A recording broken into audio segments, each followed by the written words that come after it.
لوگ سوال کرتے ہیں ہم صبر کب تک کریں، لوگ صبر کے لیے دن گنتے ہیں، حالانکہ اس راستے کا صبر ایسا ہے کہ کوئی آدمی اس میں سال بھی نہیں گن سکتا کہ کتنے سال صبر کرتا. سیدھی بات کہ صبر کب تک ہے، موت تک. صبر کب تک، موت تک. اس لیے ہم نے عرض کیا کہ اللہ تعالیٰ کی طرف سے آزمائش ہوتی ہے کہ انہیں صبر کتنا ہے. غیر جانتے تھے، یہود اپنی کتابوں کے اندر پڑھا کرتے تھے کہ ایک نبی آئیں گے محمد صلی اللہ علیہ وسلم، آخری نبی ہوں گے، ان کی یہ صفات ہوں گی، یہ صفات ہوں گی. اس میں لکھا ہوا تھا یہود کی کتابوں میں کہ ان کے اندر ایک صفت ہے صبر کی، ایک صفت ہے حلم و بردباری کی. ان کو ستایا جائے گا تو وہ برداشت کریں گے، اور اگر ان کو اذیت دی گئی تو وہ بدلہ نہیں لیں گے. چنانچہ روایت میں ہے کہ زید بن ثعلبہ جو یہود کے بڑے عالم تھے، آپ کے بارے میں اپنی کتابوں میں پڑھا اور آپ کی تلاش میں نکلے اور آپ سے ملاقات ہوئی. آپ کا چہرہ دیکھتے ہی سمجھ گئے کہ ہاں یہ وہی ہیں جن کو اپنی کتابوں میں پڑھا. لیکن ان کے اندر ایک صفت صبر کی ہے، اور وہ صبر کی صفت کا ہمیں اندازہ نہیں ہو سکتا جب تک ان کو ستایا نہ جائے. جب تک ستایا نہ جائے. آپ سنیے تو صحیح، داعی کے داعی ہونے کی علامت ہے یہ، نبی کے نبی ہونے کی علامت ہے یہ. ان کو ستائے بغیر معلوم نہیں ہوتا کہ یہ دین کے داعی ہیں اور یہ نبی ہیں. ان کو ستا کر دیکھا جائے. روایت میں آتا ہے کہ زید بن ثعلبہ آپ کے سامنے بیٹھے ہوئے تھے، اچانک ایک جگہ سے تقاضا آیا، فلاں علاقے کے مسلمان جو نئے مسلمان ابھی اسلام میں داخل ہوئے تھے وہ پریشان ہیں، ان کا قحط سالی آ گئی ہے، ان کی مدد کے لیے مال کی ضرورت ہے. یہ بیٹھے ہوئے تھے، ان کو موقع اچھا لگا، انہوں نے کہا کہ انہیں قرض دو، پھر وقت سے پہلے اپنا قرض کے ان سے مطالبہ کریں. زید بن ثعلبہ نے آپ کو مال پیش کیا کہ میں آپ کو یہ سونا دیتا ہوں، وہ تھوڑا قرض کے آپ یہ لیجئے، اور مجھے اتنی اتنی کھجوریں اس تاریخ میں اس کے بدلے میں دیجیے. ٹھیک، تاریخ طے ہو گئی اس قرض کی ادائیگی کی.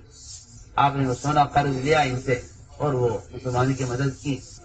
یہ زید بن ثعلبہ ٹوہ میں لگے ہوئے تھے کہ کوئی ایسا موقع ملے کہ میں ان کے ساتھ زیادتی کروں تاکہ مجھے پتہ تو چلے کہ یہ نبی ہیں یا نہیں. وقت گزرتا گیا، 3 دن باقی تھے قرض کے ادا کرنے میں. اچانک آپ صلی اللہ علیہ وسلم بقی میں تھے، یہ اچانک آئے سامنے سے زید بن ثعلبہ اور آپ کا گریبان پکڑا اور آپ کو دھکا دیا دیوار کے ساتھ، اور آپ کو الزام دیا کہ تم قریشی ٹال مٹول کرتے ہو، قرضہ وقت ادا نہیں کرتے. حالانکہ ابھی 3 دن باقی تھے. آپ کو دھکا دیا، آپ سے سخت لہجے میں بات کی، آپ کے گریبان پکڑا. تمہارا دیا یہ منظر دیکھ رہے تھے اور تمہاری تلوار نکالی اور فرمایا ایسا اجازت دے دیجئے کہ میں اس یہودی کو قتل کروں، اس یہودی کو میں قتل کر اجازت. آپ نے فرمایا کہ عمر یہ تم نے کیا کیا؟ دیکھو یہ بہت سمجھنے کی بات ہے.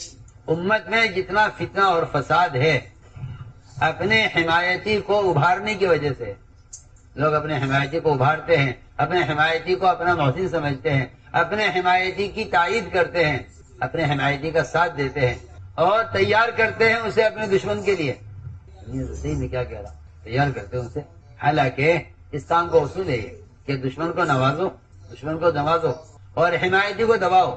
ایک آدمی آپ کی حمایت کرے تو آپ کو چاہیے کہ اپنے حمایتی کو دبا کر رکھے، اور جو آپ کو ستا رہا ہے آپ اس پر احسان کریں، اس کو قریب کریں.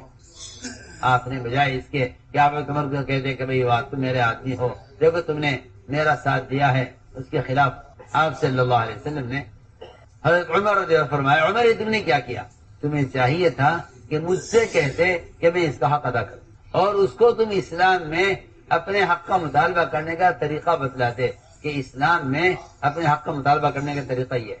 عمر تم نے کیا کیا؟ عمر تم نے غلط کیا ہے کہ تم اس کو تلوار کی دھمکی، جاؤ اس کو لے جاؤ، ابھی 3 دن باقی ہیں قرض کی ادائیگی میں، مگر ابھی لے جاؤ اور اس کا قرض دے دو، اور اس کے قرض ادا ہونے کے بعد اس کو 70 کلو کھجوریں اور زیادہ دینا. 70 کلو بتلانا ہے نا کہ ہم نبی ہیں، بتلانا ہے نا ہمیں کہ ہم نبی ہیں. نبی اپنا تعارف صرف اپنی علامتوں سے نہیں کرتے، نبی اپنا تعارف اپنے مزاج سے کرانا چاہتے ہیں. نبی کا مزاج کیا ہے؟ فرمایا ان کو لے جاؤ، ان کا حق دو اور 70 کلو کھجوریں زیادہ دینا. کیوں زیادہ دینا؟ کہ تم نے اس کو قتل کی دھمکی دی ہے، تمہاری غلطی ہے. اس کی غلطی کا کوئی ذکر نہیں ہے، اس کی غلطی کا کوئی تذکرہ نہیں. اس نے کیا کیا؟ ان کو لے جاؤ، ان کا حق دو اور 70 کلو کھجوریں زیادہ دے. لے گئے وہاں، ان کا حق دیا، قرضہ پورا ادا ہو گیا. جب سارا قرضہ ادا ہو گیا تو تمہارے نے 70 کلو کھجور اور دی. یہ کیا؟ میرا تو حق پورا ہو گیا، آپ زائد کیوں دے رہے؟ کہ بھائی بات یہ ہے کہ میں نے تلوار سے آپ کو قتل کی دھمکی دی تھی آپ کے نبی کے ساتھ زیادتی کرنے پر، اس لیے اللہ کے نبی کا حکم تھا کہ ان کو 70 کلو کھجوری زیادہ دے۔ میرے دوستو عزیزو، احسان کے 3 درجے ہیں، احسان کے 3 درجے، احسان کرنے کے 3 درجے ہیں۔ ایک سب سے گھٹیا درجہ ہے، سب سے ادنا درجہ ہے، جس کو میں اور آپ سمجھتے ہیں کہ یہ بہت اعلیٰ درجہ ہے احسان کا۔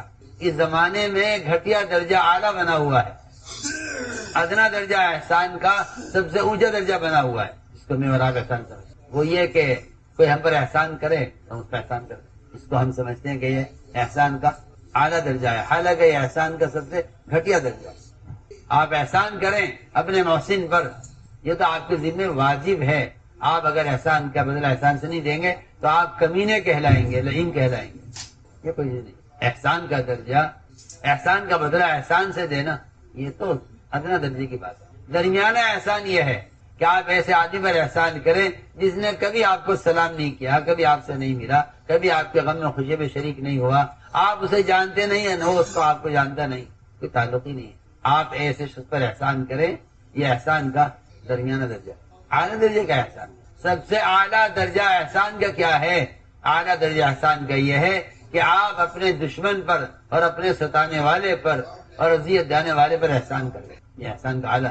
علی رضی اللہ تعالیٰ عنہ اپنے قاتل کو پہچانتے تھے، قاتل کو خود پہچانتے، اس کے باپ کون ہے، وہ اس کا نام کیا ہے، کس قبیلے کا ہے، کس علاقے میں ہے، کس خاندان کا ہے، سب کچھ جانتے تھے اچھی طرح، اس کی شکل سے، نام سے، ولدیت سے پہچانتے تھے، اور فرماتے تھے اريد حباہ ويريد قتلی، کہ میں تو اس کو ہدیہ دینا چاہتا ہوں اور یہ مجھے قتل کرنا چاہتا ہے۔ ہم نے قاتل سے کہتے جانتے تھے یہ میرا قاتل، اچھی طرح جانتے، لیکن اس پر احسان کرتے رہتے تھے، اس کو ہدیہ دیا کرتے تھے۔ لوگوں نے کہا بھی آپ کو معلوم آپ کا قاتل ہے تو آپ اسے قتل کیوں نہیں کرتے تھے؟ فرمایا اگر میں اپنے قاتل کو قتل کر دوں گا تو پھر مجھے شہادت کا درجہ کیسے ملے گا؟ مجھے کون قتل کرے گا؟ اپنے قاتل کو، اپنے قاتل پر احسان کرتے تھے، اس کا خیال رکھتے تھے، اس کو ہدیہ دیا کرتے تھے۔ لوگوں نے آپ کو معلوم ہے کہ یہ آپ کا قاتل ہے تو اپنی حفاظت کے لیے اسے قتل کر دیں، یعنی اسے قتل کر دوں گا تو پھر مجھے قتل کون کرے گا؟ مجھے تو شہادت درجہ ملے گا نہیں۔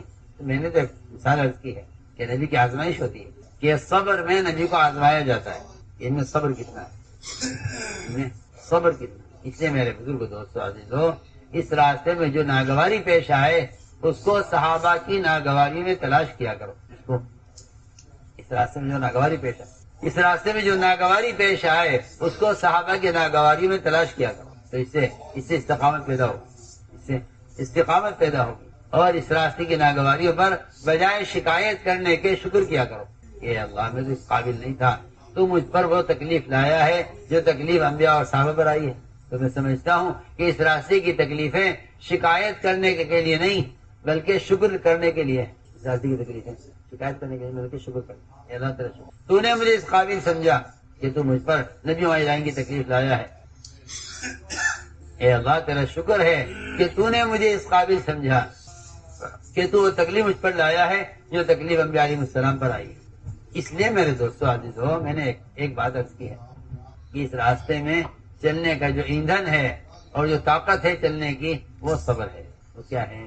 وہ صبر ہے، اور ساری مددیں اور ساری فتوحات اور سارے وعدے صبر کے ساتھ ہیں، سارے وعدے صبر کے ساتھ، یہ سارے وعدے صبر کے ساتھ۔ اس لیے اس راستے میں جو اذیت پیش آئے اس اذیت کو انبیاء علیہ السلام کی اذیتوں میں تلاش کرو کہ یہ بات انبیاء کو کہاں پیش آئی، یہ بات انبیاء علیہ السلام کو کہاں پیش آئی ہے۔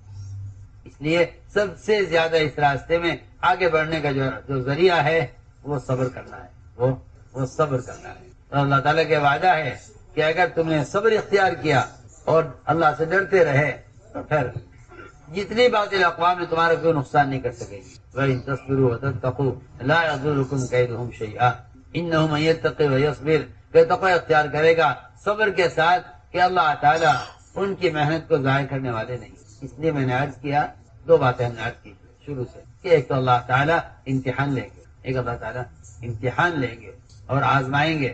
اس آزمائش میں جو کامیاب ہو جائیں گے، اس آزمائش میں جو کامیاب ہو جائیں گے اللہ تعالیٰ انہیں ان سے اپنا کام لینے کا فیصلہ کریں گے، اور اس آزمائش میں ناکام ہو جائیں گے اللہ نے صاف فرمایا لا ینال عہد الظالمین کہ میرا ظالموں سے کوئی وعدہ نہیں ہے، ظالموں سے میرا کوئی وعدہ نہیں، ظالموں سے میرا کوئی وعدہ نہیں۔